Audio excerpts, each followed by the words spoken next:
Censée être opérationnelle depuis 2015, la Cour constitutionnelle tunisienne attend toujours que ces postes soient pourvus pour pouvoir se mettre en marche.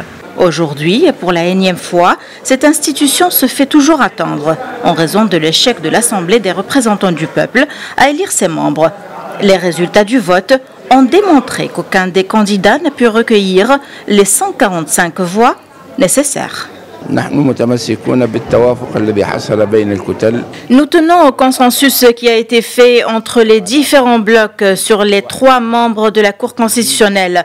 Certains blocs se sont retirés du consensus. Nous ne reculerons pas. Le pays a besoin d'une Cour constitutionnelle. Lors des 2 précédents tours, les députés ne sont pas parvenus à élire 3 des 12 membres de la Cour constitutionnelle. Le Front populaire a pointé du doigt les blocs qui représentent les partis au pouvoir. Il est clair que certains partis de la coalition au pouvoir mettent les bâtons dans les roues et sont contre la mise en place de la Cour constitutionnelle.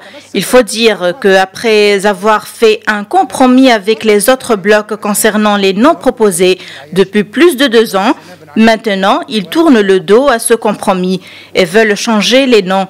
Nous, en tant que Front populaire, on leur dit qu'il est trop tard et qu'il n'y a plus de temps. Le blocage persiste alors que le temps presse.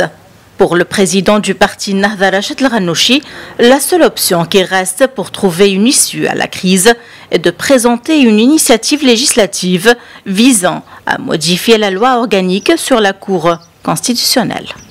Le blocage de la Cour constitutionnelle est une question hautement politique, selon les juristes, car cette instance devra trancher sur des sujets de société épineux et jouer le rôle d'arbitre de l'exécutif.